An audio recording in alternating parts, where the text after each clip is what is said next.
Hi, we're going to take just a moment and just start a report from scratch so you can get a feel for what this is going to be like. So in Sage, I'm in the sample company. I'm going to scroll all the way down to review and reporting and report writer number 3. So 13.3 is the menu, and we're going to start with a blank report.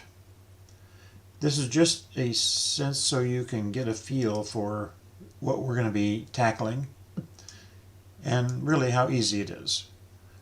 There's a couple things that we need to do.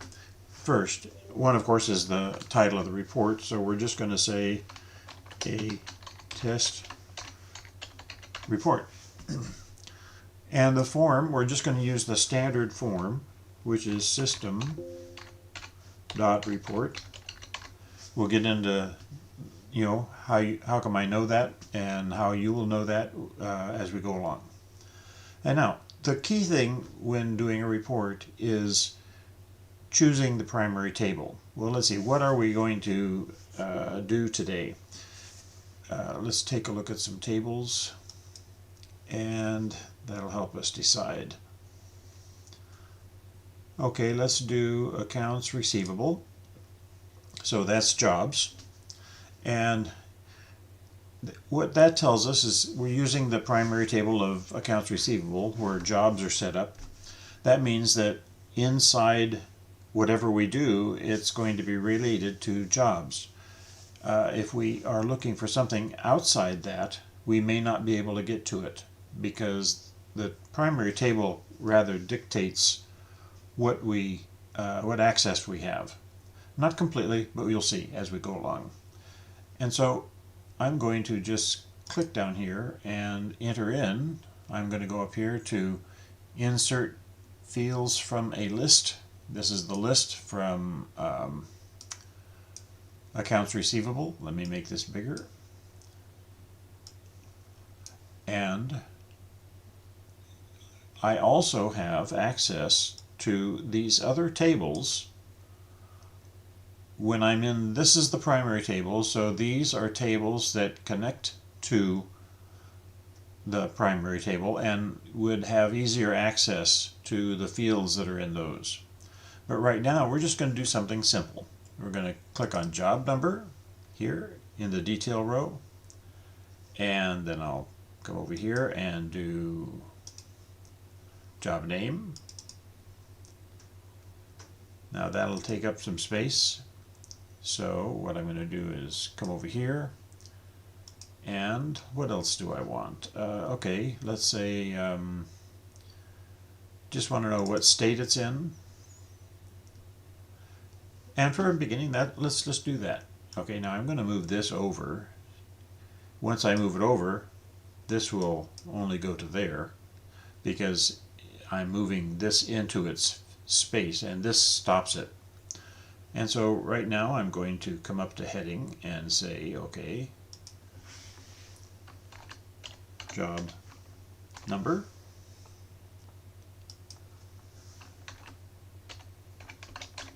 job name, and state.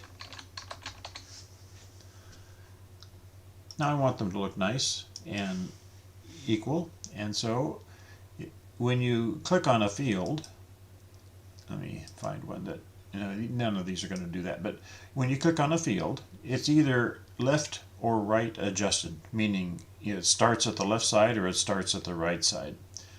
And so for this one, I want it to start at the left side, and so I'm coming up here to the left, align text to the left button, and I click that.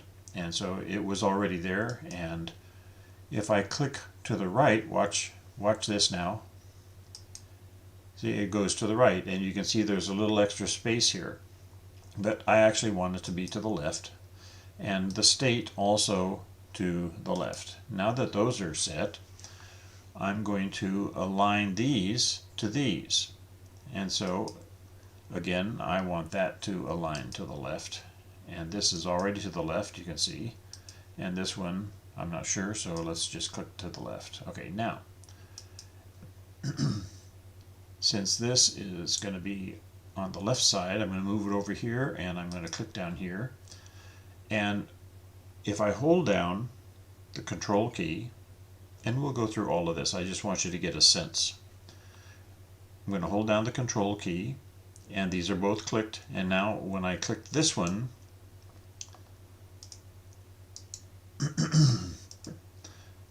wait, I got too many here, there, and now I'm going to come down here and align both of these to the left. You can't see this one down here because it's covered, but it's going to scoot over there to the left. So these two line up. You can see the left margin there is aligned. Now here too. And the key is hold down the control key when you're doing this, and then the one that you want the two of them to match to is the one that you right click, go down to align left or right, and click. And then this one aligns to the one that you did that to. And the same thing here. So I'm going to align left. Okay. So let's see what we've done. Now, I don't need a second detail line, so I'm just going to get rid of that. The extra heading line is okay. I could come in here and just draw a line to let the headings show that they're headings and separate. Now I'm going to save this. Now the file name, I can either give it the file name of a test report, or I can give it a menu number. Right now I'm just going to do a test report. And these two need to match if you're going to do it this way. And so I'm going to save it as a private and save.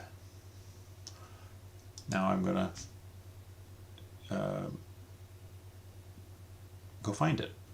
Well, since it's not a menued item, it's going to end up being in the 13.4 report printing area. So we're going to open that up and take a look here. Once it's there, okay, now we're going to get this all the way to the top, and I can type in an A for the A and come down to a test report. There. Looks like I've done this before. Okay, so there's the one that we just did. And I'm going to open that up to be sure that's it. Yes, it is.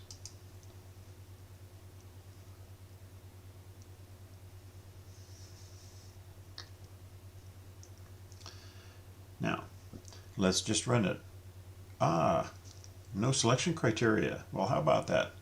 Well, this is a sample company, so it'll be okay because it's not a big database. And so there we are. There's the report. Here's the title. Here are the job numbers, the job names, and the states. So this is just a glimpse of, it really is easy. All you need to know is a few quick things to get started. And that's what we're going to do. We're going to get started with a few things, get you familiar with the whole scenario, and go from there.